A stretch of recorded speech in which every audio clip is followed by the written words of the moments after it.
노후에는 다 부질없다. 이렇게만 살아라. 사람은 누구나 늙습니다. 그 사실은 누구도 피할 수 없습니다. 그러나 사람마다 늙음을 맞이하는 모습은 크게 다릅니다. 어떤 이는 재산도 많고 자식도 곁에 있지만 늘 불안에 떱니다. 내 돈이 혹시 줄어들면 어쩌지? 자식들이 내 뜻대로 해주지 않으면 어떡하지? 내 건강이 무너지면 이 모든 걸 지킬 수 있을까? 반대로 가진 건 많지 않아도 매일 아침 미소를 짓고 이웃에게 따뜻한 말 한마디를 건네며 평안하게 하루를 사는 노인도 있습니다. 무엇이 이 차이를 만들까요? 부처님은 아주 단순하지만 깊은 해답을 주셨습니다. 무소의 뿔처럼 혼자서 가라.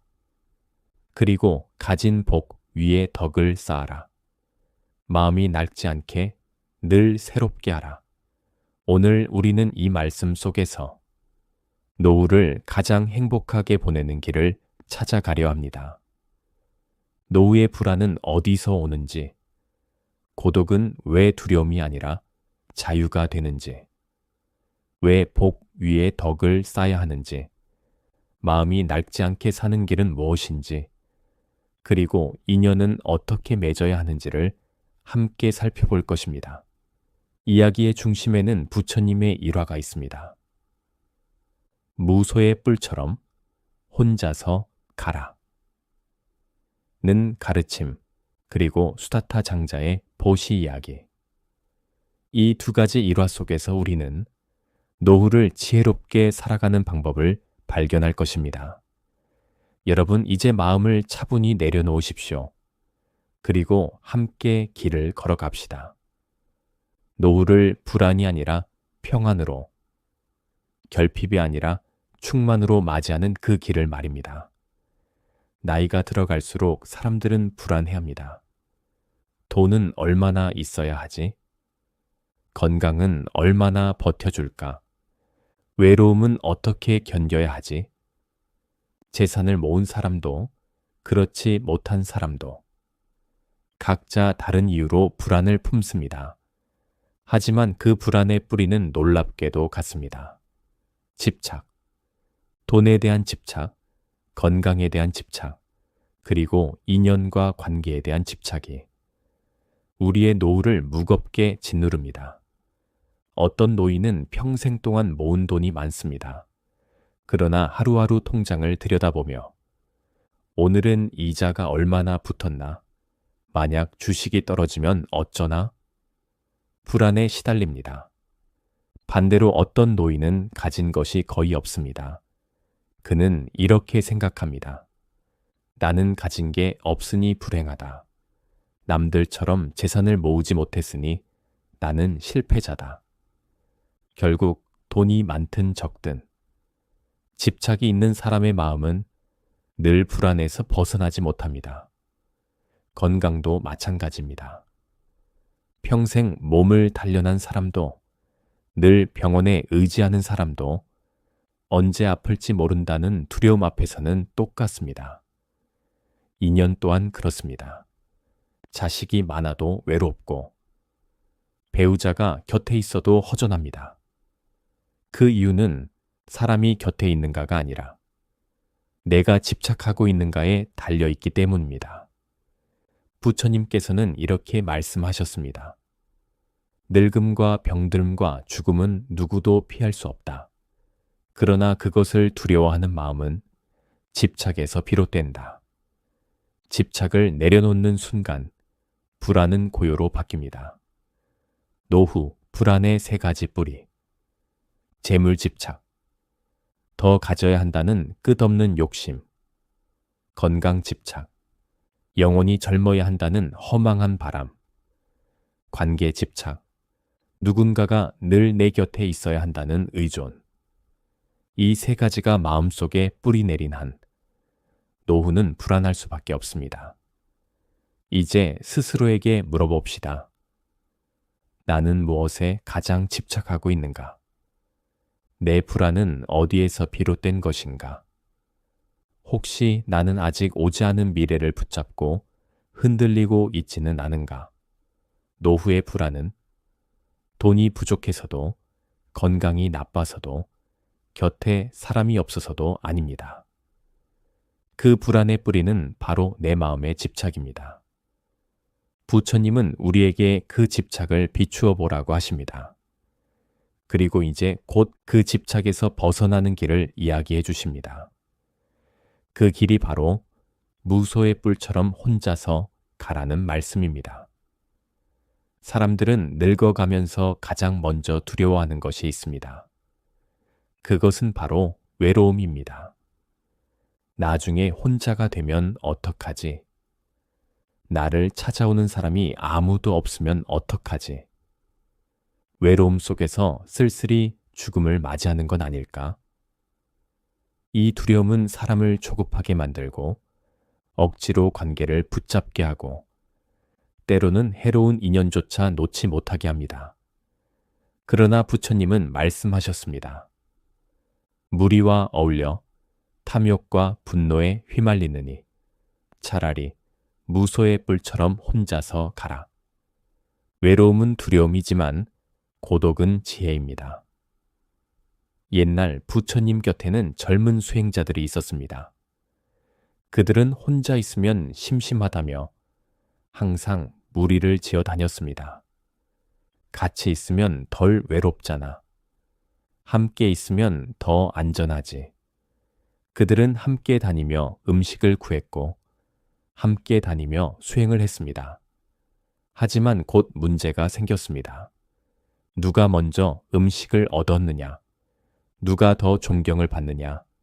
누가 더 부처님 가까이에 앉느냐? 사소한 일로 다투고 시기하고 원망했습니다. 그 무리 안에는 웃음도 있었지만 뒤에서는 질투와 미움이 자라났습니다. 어느 날 이 모습을 보신 부처님께서 제자들을 불러 모으셨습니다. 그리고 조용히 말씀하셨습니다. 그대들이여 무리 속에 오래 머물면 탐욕이 생기고 시기가 생기며 다툼이 일어난다. 마음이 산란해지고 수행은 깊어지지 않는다. 제자들은 고개를 숙였습니다. 서로를 향한 미움과 시기의 마음을 감추지 못했습니다. 부처님께서는 다시 말씀하셨습니다. 사람은 홀로 태어나 홀로 늙으며 홀로 죽는다. 누구도 그대의 길을 대신 걸어줄 수 없다. 그러므로 무리에 휘말려 마음을 흐리지 말고 무소의 뿔처럼 혼자서 가라.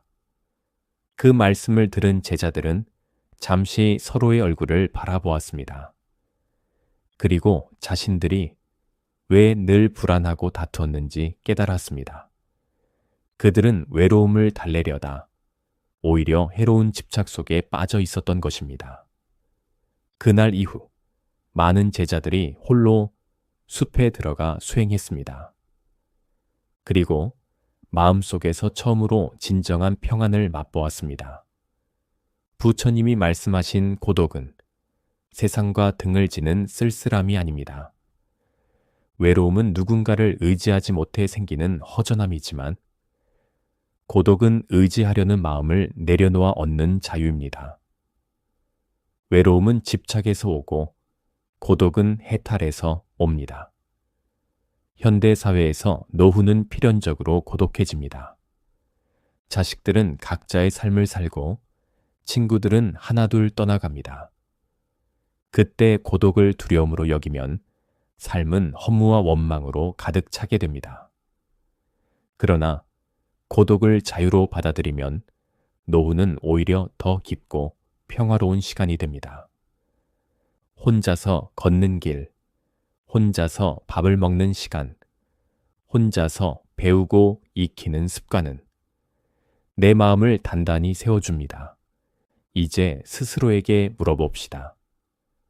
나는 지금 외로움을 두려워하며 해로운 인연을 붙잡고 있지는 않은가?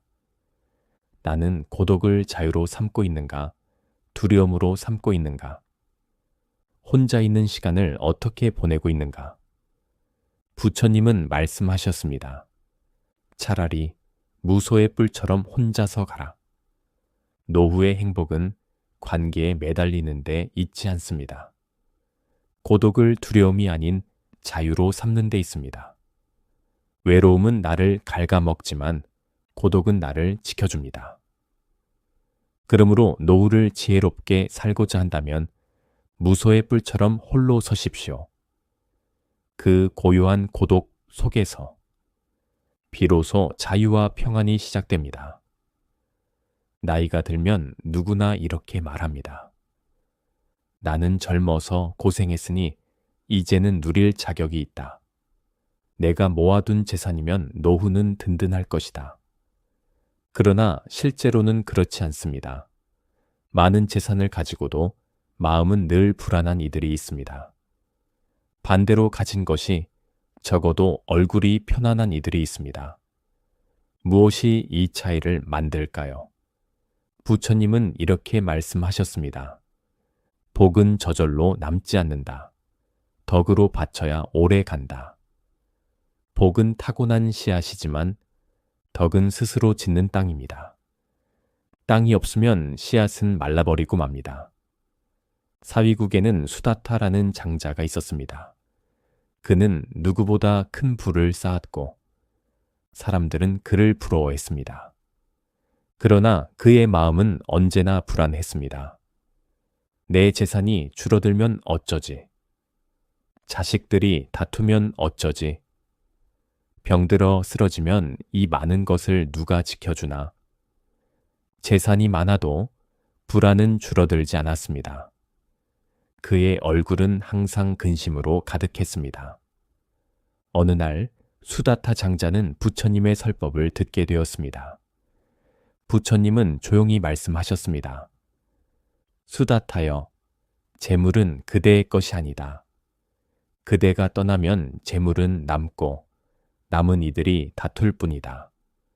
그러나 덕은 그대와 함께한다. 지은 공덕은 그대의 삶을 따르고 죽음 이후에도 그대와 함께한다. 그 말씀은 그의 가슴을 깊이 울렸습니다. 그는 처음으로 깨달았습니다. 재물은 더 덥지만 덕은 영원하다. 수다타 장자는 결심했습니다. 내 재산을 지키려다 불안 속에 늙어가느니 차라리 이 재물을 덕으로 바꾸어 쓰겠다. 그는 기원정사의 땅을 사서 부처님과 승가에 보시했습니다. 그 과정은 쉽지 않았습니다. 왕실의 소유였던 땅을 얻기 위해 황금을 넓게 깔아 땅값을 치러야 했습니다. 사람들은 혀를 찼습니다. 저렇게까지 할 필요가 있느냐? 돈이 아깝지 않은가? 그러나 수다타 장자는 담담히 말했습니다. 나는 재물을 지키는 사람이 아니라 재물을 덕으로 바꾸는 사람일 뿐이다. 그의 이름은 훗날 아나타핀디카, 고아와 가난한 이를 먹이는 자로 불리게 되었습니다. 재물로는 얻을 수 없는 존경과 행복을 노후에 누리게 된 것입니다. 수다타 장자의 삶은 우리에게 묻습니다. 노후를 무엇으로 지킬 것인가? 돈으로 지킬 것인가? 덕으로 지킬 것인가? 돈은 언젠가 줄어듭니다. 그러나 덕은 베풀수록 커지고 그 덕이 사람들의 존경과 스스로의 평안을 만들어줍니다. 덕은 늙은 얼굴에 품위를 더해줍니다. 덕은 외로운 시간을 기도의 시간으로 바꿔줍니다. 덕은 죽음을 앞둔 순간에도 마음을 편안하게 합니다. 현대인의 노후도 다르지 않습니다. 재산은 자식에게 물려주면 다투는 씨앗이 되지만 덕은 자식에게 남겨주면 평화의 씨앗이 됩니다. 봉사와 나눔은 적은 돈으로도 큰 덕을 쌓게 합니다. 자식에게만 집착하지 않고 사회와 이웃에게도 베푸는 삶이 노후를 더 넓고 밝게 만듭니다. 이제 스스로에게 물어봅시다. 나는 지금 복만 믿고 살아가고 있지는 않은가? 내가 가진 것으로 덕을 쌓고 있는가? 노후를 비참하게 만드는 탐욕을 버리고 품위 있게 만드는 덕을 쌓고 있는가? 부처님은 말씀하셨습니다. 복은 씨앗이다. 덕은 그 씨앗이 자랄 땅이다. 덕이 없는 복은 오래 가지 못한다. 노후를 지켜주는 것은 돈이 아니라 덕으로 쌓아 올린 삶의 품위입니다. 사람은 누구나 늙습니다. 머리카락이 휘어지고 눈은 흐려지고 손발이 느려집니다. 그러나 몸이 늙는 것보다 더 무서운 것은 마음이 먼저 늙는 것입니다. 마음이 늙으면 이렇게 말합니다. 이제는 아무것도 새로 할 수 없어. 나는 이미 다 늙었으니 그저 버티다 가면 돼. 몸은 아직 움직일 수 있는데 마음이 먼저 문을 닫아버린 것입니다. 이것이야말로 노후를 가장 비참하게 만드는 원인입니다. 옛날 부처님 당시 앙굴리말라라는 무서운 사람이 있었습니다. 그는 수많은 사람을 해치며 손가락을 잘라 목걸이로 꿰어차고 다녔습니다. 사람들은 그의 이름만 들어도 두려움에 떨었습니다. 어느 날 앙굴리말라는 부처님을 발견했습니다. 그는 분노에 차 부처님을 향해 달려갔습니다. 칼을 들고 전속력으로 뛰어갔지만 이상하게도 부처님께 닿을 수 없었습니다. 부처님은 고요히 걸으실 뿐인데 아무리 달려도 가까워지지 않았습니다.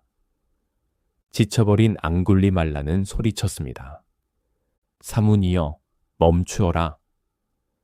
그러자 부처님께서 걸음을 멈추고 말씀하셨습니다. 앙굴리말라여, 나는 이미 멈추었다. 그대는 언제 멈추겠느냐? 그 한마디는 그의 가슴을 깊이 찔렀습니다. 수많은 생명을 해치며 달려온 삶, 끝없이 욕망과 분노에 휘둘리던 자신. 그는 처음으로 자신을 바라보았습니다. 칼이 손에서 떨어졌습니다. 앙굴리말라는 무릎을 꿇고 말했습니다. 세존이시여, 저를 제자로 받아주십시오.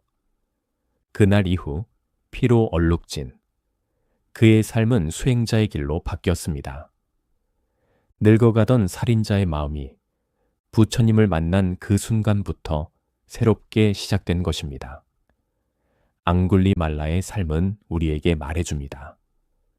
사람은 어떤 과거를 가졌든 어떤 잘못을 저질렀든 마음을 새롭게 할 수 있다는 것을, 늙었다고 해서 늦은 것이 아닙니다. 몸은 늙어도 마음은 지금 이 순간에도 새로워질 수 있습니다. 노후를 행복하게 보내려면 마음이 낡지 않아야 합니다.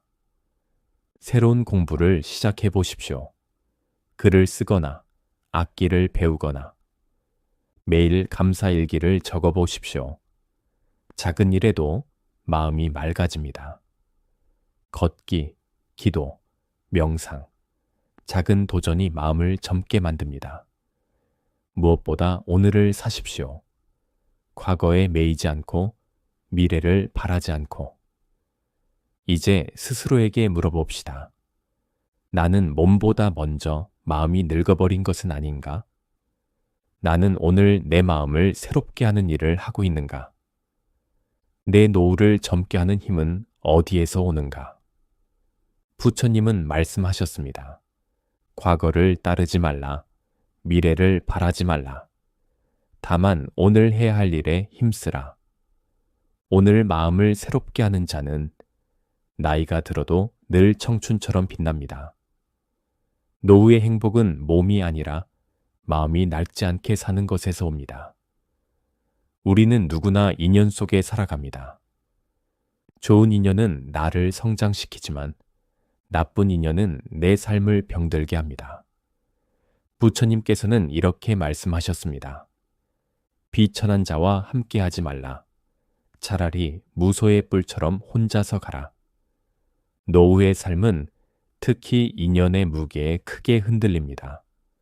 어떤 사람과 함께하느냐에 따라 평안한 노후가 되기도 하고 고통스러운 노후가 되기도 합니다. 부처님께는 사촌 동생인 데바다타가 있었습니다. 그는 총명하고 수행에도 뛰어났습니다. 사람들은 그의 재능을 인정했습니다. 그러나 문제는 그의 마음이었습니다. 부처님이 세상의 존경을 받자 데바다타의 마음속에는 질투가 싹텄습니다. 왜 나를 따르지 않고 모두가 사촌형만 존경하는가? 나야말로 지도자가 될 자격이 있는데. 그 작은 질투는 점점 커져 시기와 원망이 되었고 마침내는 부처님을 넘어뜨리려는 증오로 변했습니다. 데바다타는 부처님께 이렇게 말했습니다. 세존이시여, 이제 연세도 많으시니 승가의 지도자 자리를 저에게 넘기십시오. 부처님은 부드럽지만 단호하게 대답하셨습니다. 데바다타여, 지도자의 자리는 욕망으로 얻는 것이 아니다. 먼저 네 마음을 다스려라. 그 말에 데바다타는 크게 분노했습니다. 그는 부처님을 해치려 여러 음모를 꾸몄습니다. 산 위에서 바위를 굴려 부처님을 다치게 하려 했습니다. 술에 취한 사나운 코끼리를 풀어 부처님께 달려들게 했습니다. 제자들을 유혹하여 부처님 곁에서 떼어내려도 했습니다. 그러나 그 모든 시도는 실패로 돌아갔습니다. 부처님은 다치셨지만 한 번도 미워하지 않으셨습니다. 오히려 자비로 데바다타를 바라보셨습니다. 결국 데바다타는 스스로의 업에 무너졌습니다. 그의 이름은 오늘날까지도 나쁜 인연의 상징으로 남아 있습니다. 데바다타의 삶은 우리에게 분명히 가르칩니다. 나쁜 인연은 결국 상대를 해치기 전에 스스로를 무너뜨린다. 질투와 시기로 맺은 인연은 오래 가지 못한다. 나쁜 벗과 함께하기보다는 홀로 걷는 편이 지혜롭다. 좋은 인연은 내 삶을 맑히지만 나쁜 인연은 내 삶을 병들게 합니다. 노후에는 시간이 더욱 귀해집니다. 따라서 누구와 시간을 함께 보내느냐가 삶의 질을 결정합니다. 늘 불평하는 사람과 가까이 하면 내 마음도 불평으로 가득 찹니다. 남을 흉보는 사람과 함께하면 나도 모르게 언어가 거칠어집니다. 반대로 감사와 격려를 아끼지 않는 사람과 함께하면 내 마음도 밝아지고 평안해집니다. 그러므로 노후에는 특히 인연을 가려야 합니다. 해프게 인연을 맺지 말고 좋은 벗과 맑은 인연을 곁에 두어야 합니다. 이제 스스로에게 물어봅시다. 나는 지금 어떤 인연을 붙잡고 있는가?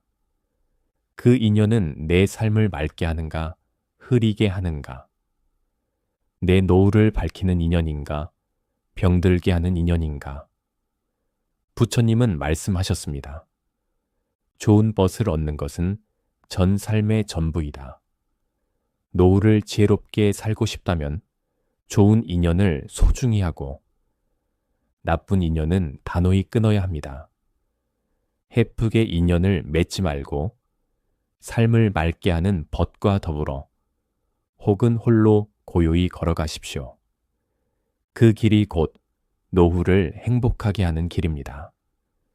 현대 사회에서는 흔히 이렇게 말합니다. 나이는 숫자에 불과하다. 그러나 실제로는 나이가 들수록 몸은 약해지고 세상은 빠르게 변합니다. 이럴 때 어떤 이는 이제 다 끝났다고 말하며 마음을 닫습니다.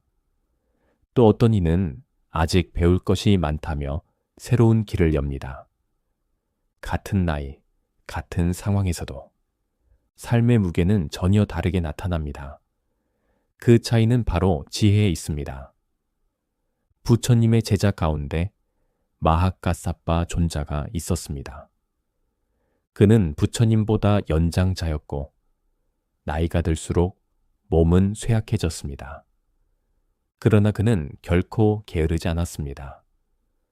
비록 다리와 허리가 굽고 걸음이 느려졌지만 숲속에서, 돌 위에서, 거친 땅 위에서 늘 초목 아래 앉아 수행을 이어갔습니다. 제자들이 걱정하며 말했습니다. 존자시여, 연세가 많으시니 조금 편히 쉬시는 것이 어떻습니까? 그러자 마하카사빠는 부드럽게 웃으며 말했습니다. 몸은 늙었으나 내 마음은 여전히 젊다. 지혜를 닦는 일은 나이를 가리지 않는다. 그는 늙어도 빛나는 삶이 무엇인지를 몸소 보여주었습니다. 이 일화는 우리에게 알려줍니다. 나이가 들면 몸은 자연히 늙습니다. 그러나 마음을 지혜로 다스린다면 나이와 상관없이 삶은 빛난다는 것을. 지혜로운 노인은 늙음을 두려워하지 않습니다. 오히려 늙음을 수행의 기회로 삼습니다. 오늘날 우리에게도 같은 교훈이 있습니다. 나이 듦을 핑계로 배우기를 멈추지 말 것. 몸이 불편해도 마음의 젊음을 잃지 말 것. 작은 일상에서도 지혜를 키우는 습관을 만들 것. 노후의 진짜 가치는 얼마나 오래 사는가가 아니라 어떻게 빛나며 사는가에 달려 있습니다. 스스로에게 물어봅시다. 나는 나이 듦을 핑계로 멈추어버린 것은 없는가? 내 마음은 지금도 배우고 성장하려 하고 있는가? 늙음을 두려움으로 삼고 있는가? 지혜의 기회로 삼고 있는가? 몸은 늙어도 지혜를 닦는 이는 늙지 않는다. 나이가 들어도 배우고 깨닫고 나누는 삶을 사는 사람은 늙음 속에서도 빛납니다. 오늘 우리는 노후를 어떻게 살아야 하는가에 대해 부처님의 말씀과 일화를 통해 살펴보았습니다. 노후의 불안은 집착에서 온다. 돈, 건강, 인연에 매달릴수록 불안은 깊어진다. 고독을 두려워하지 말라. 외로움은 두려움이지만 고독은 자유다. 무소의 뿔처럼 혼자서 가라. 복 위에 덕을 쌓아야 한다. 재물은 흩어지지만 덕은 남는다. 수다타 장자의 보시는 그 증거다. 마음이 낡지 않게 하라. 앙굴리말라가 새로 시작했듯 지금 이 순간 누구나 새로워질 수 있다. 인연을 가려 맺어라. 데바다타의 일화는 말해준다. 나쁜 인연은 결국 스스로를 무너뜨린다. 노후의 삶은 많이 가지는데 있지 않습니다. 얼마나 자유롭게 비울 수 있는가? 얼마나 덕을 쌓았는가? 얼마나 마음을 새롭게 하는가? 얼마나 좋은 인연과 함께 하는가에 달려 있습니다. 부처님은 말씀하셨습니다. 늙음은 피할 수 없으나 지혜 있는 자는 늙음 속에서도 빛난다.